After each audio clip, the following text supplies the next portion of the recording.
Bonjour à tous, bienvenue dans notre émission de décryptage du contexte macroéconomique et financier. Pierre Barral, responsable de la gestion multi-asset chez Natixis IM Solutions, est à mes côtés pour nous aider à nous y retrouver dans ce contexte de plus en plus difficile à déchiffrer. Pierre, bonjour. Bonjour Caroline. Sans plus tarder, nous allons aborder notre première partie, revenir sur la position déterminée des banques centrales et la nervosité qui anime les marchés financiers ces derniers jours.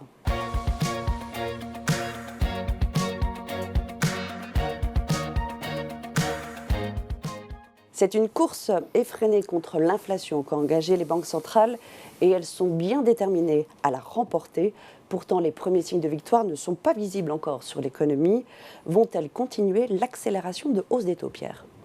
Oui, très clairement oui. C'est en tout cas ce que nous indiquent aujourd'hui nos banquiers centraux, que ce soit la Fed, que ce soit la BCE, que ce soit la Banque d'Angleterre. Mais en tout cas, pour ce qui concerne la Fed, lors de son dernier comité de politique monétaire, nous a indiqué qu'elle comptait aller toujours plus vite, voire encore plus vite. Elle a eu un discours très dur à nouveau, alors que les marchés s'attendaient peut-être à quelque chose d'un petit peu moins dur. Mais en tout cas, ce qui est tout à fait certain, c'est que tant que les membres de la Fed ne perçoivent pas dans l'économie de début de ralentissement de la croissance, ou de signaux en tout cas de faiblesse de cette croissance, eh bien on aura une Fed qui continuera à resserrer ses taux, toujours avec beaucoup d'amplitude. En ce moment, on est du côté de la Fed sur des rythmes de hausse de taux de 75 points de base pour notamment le prochain comité de politique monétaire, mais également celui qui suivra d'ici la fin de l'année. Donc on est sur une amplitude de resserrement de politique monétaire extrêmement fort. En règle générale, quand on voit bien une banque centrale qui a besoin de remonter ses taux, elle les monte de 25 points de base. Voilà. Donc ces 75 points de base, c'est quand même quelque chose de très très important. Donc ça, c'est ce dont on aura droit, si je puis dire, jusqu'à la fin d'année. Sur Exactement. Les 2 prochaines augmentations. On peut s'attendre à compter d'aujourd'hui, et si l'on en croit en tout cas le dernier discours de la Fed et de M. Powell, on aura 2 fois 75 points de base de remontée de taux. Peut-être qu'en début d'année et au premier trimestre, et notamment au début du premier trimestre de l'année 2023, de l'année prochaine, on commencera à avoir des hausses peut-être un petit peu moins sévères, autour de 50 points de base. C'est en tout cas aujourd'hui ce qu'on peut anticiper. Mais ce qui est certain, c'est que voilà, tant que les données macroéconomiques finalement aux États-Unis ne présentent pas de signaux de faiblesse suffisamment importants, parce que je le rappelle, la Fed, qu'est-ce qu'elle cherche à faire aujourd'hui? C'est à créer une récession, c'est à créer un ralentissement, c'est refroidir la machine. Et force est de constater aujourd'hui que finalement aux États-Unis, les choses vont plutôt pas mal. Toutes les statistiques qui sont publiées aujourd'hui sont, et encore cette semaine, on en a eu, sont relativement fortes par rapport aux attentes. On ne note pas de signes de faiblesse sur la croissance aux États-Unis, donc il faudra patienter. Il faudra patienter et probablement un moment assez long, parce que le temps entre la remontée des taux de la Banque centrale et leur effet sur l'économie réelle est assez long. On l'estime autour d'un semestre, autour de 6 mois. C'est quand même quelque chose d'assez long. On a commencé à monter les taux à la Fed en juin dernier, donc on peut s'attendre à ce que l'économie ne présente pas trop de signes d'affaiblissement avant le début de l'année prochaine.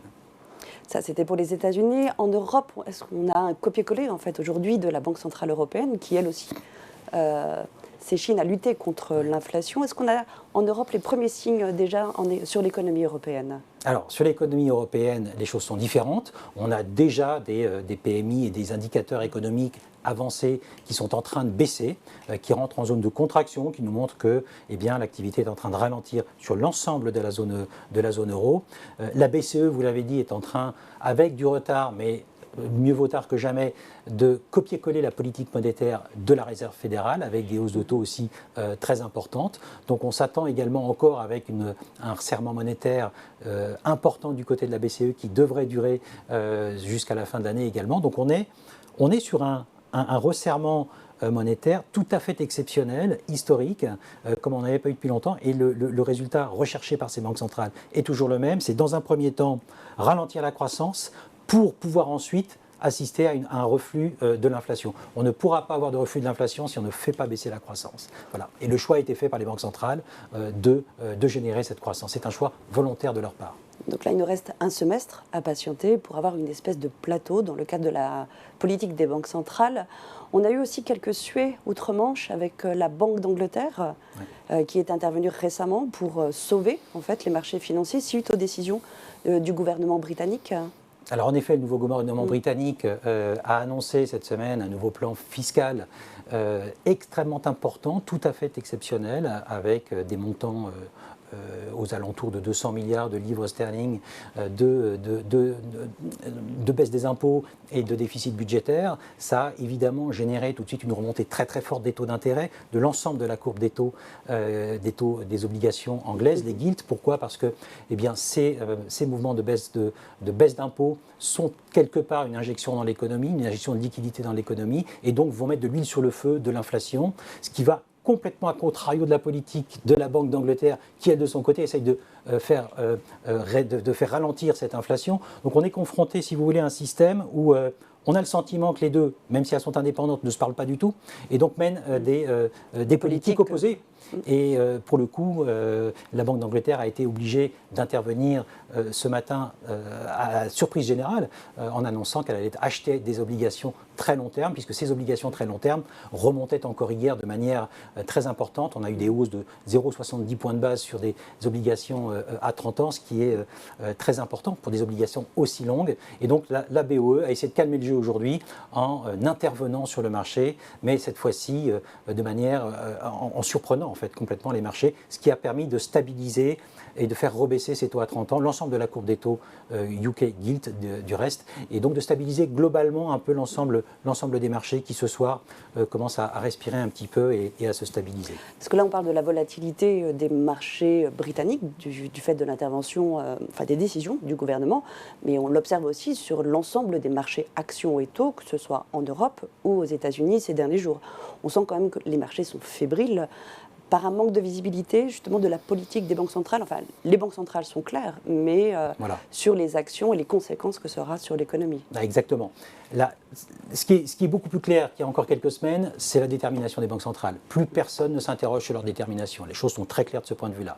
Ce qui est beaucoup moins clair aujourd'hui, c'est à quel moment cette détermination va pouvoir commencer à reculer. C'est-à-dire à quel moment, non pas les banques centrales vont commencer à envisager de baisser leurs taux, mais à quel moment vont-elles commencer à pouvoir envisager de réduire l'amplitude du resserrement monétaire.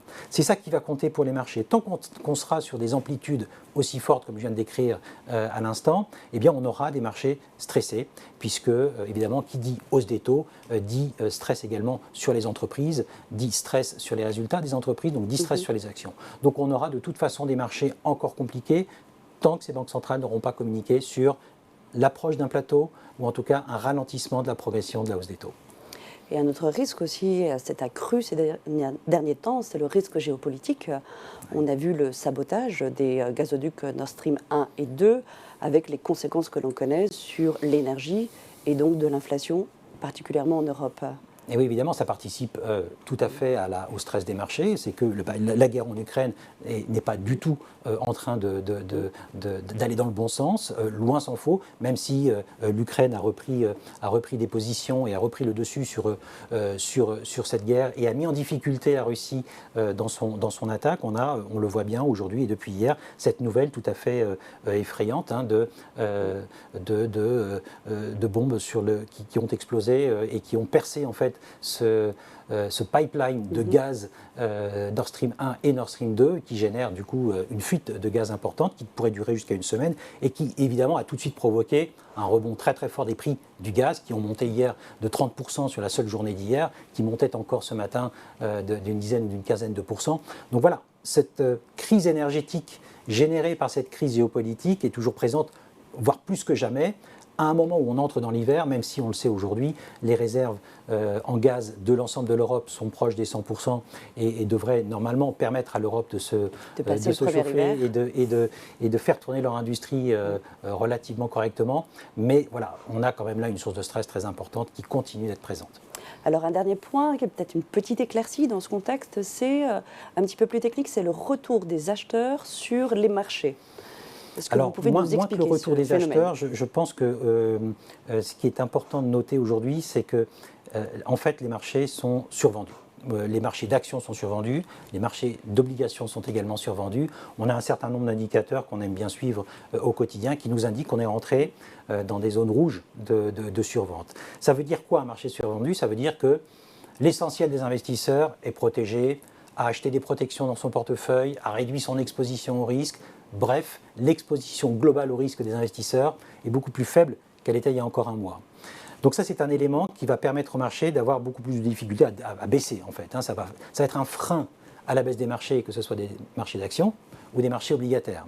Je rappelle néanmoins qu'on a toujours une très forte corrélation entre ces deux marchés, qui est un vrai sujet pour nous, gérants, et pour les investisseurs, c'est-à-dire que les marchés d'actions baissent en même temps que les marchés obligataires baissent. Les deux baissent dans des proportions relativement équivalentes. Donc ça, c'est très, très important, mais le fait qu'ils soient survendus peut nous permettre d'espérer dans les jours qui viennent peut-être une stabilisation de ce marché-là, pourquoi pas des rebonds temporaires, en tout cas une stabilisation de la baisse, ce fameux couteau qui tombe, comme les Anglais aiment l'appeler, le falling knife, qui est un marché qui baisse sans qu'on puisse faire quoi que ce soit. Eh bien, aujourd'hui, on est arrivé dans une situation où probablement, à ce stade-là, on devrait avoir une accalmie en fait, sur l'ensemble de ces deux marchés, de ces deux classes d'actifs.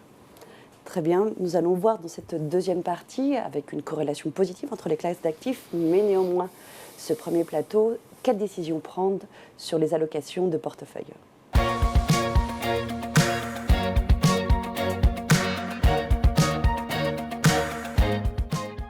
Est-ce que vous avez revu récemment, dans le cadre des comités, les positions au sein de vos allocations de portefeuille? Oui, pas plus tard qu'hier, on s'est rencontrés avec toute l'équipe, comme on le fait chaque mois, pour réajuster en fait nos portefeuilles et l'exposition de nos portefeuilles à ces deux grandes classes d'actifs que sont les actions et les obligations. Et la conclusion de ces différentes discussions sont toujours les mêmes, c'est-à-dire que nous souhaitons toujours rester à l'abri du risque pour le moment, comme nous le sommes depuis un petit moment sur l'ensemble des deux classes d'actifs et sur tous nos portefeuilles, c'est-à-dire être sous-pondéré par rapport à nos indices de référence sur les actions, et particulièrement sur les actions de la zone émue, et être sous-pondéré également sur le marché obligataire, et particulièrement sur le marché du crédit, qui n'offre toujours pas pour l'instant la sécurité suffisante pour nous permettre de revenir sur ce marché-là, même si on s'en approche, puisque l'écartement des rendements des marchés du crédit par rapport au marché des taux souverains atteint et commence à atteindre des niveaux qui pourraient être intéressants dans peu de temps, et payer en fait le risque que l'on prend quand on achète une obligation de crédit. Donc ça, c'est quelque chose qu'on commence à regarder de plus en plus près.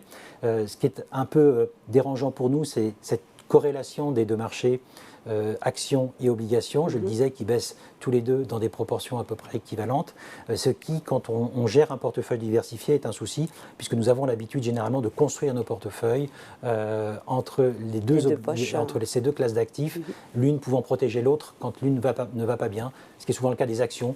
Quand les actions baissent en principe, les marchés obligataires sont plutôt une classe d'actifs de refuge vers lesquels le marché se projette, et là ce n'est plus le cas. Pour le coup, on se retrouve aujourd'hui confronté à un besoin d'avoir pas mal de liquidités dans le portefeuille que nous nous préparons à réinvestir dès que le moment sera opportun pour le faire. Très bien, merci beaucoup Pierre. Merci beaucoup Caroline. Merci. Donc, patienter pour plus de visibilité, scruter aussi les tendances de moyen terme. On l'a entendu, ce rendez-vous à 6 mois. Mais nous continuerons d'ici là à décrypter le contexte des marchés financiers. Merci à tous de nous avoir suivis. À très bientôt.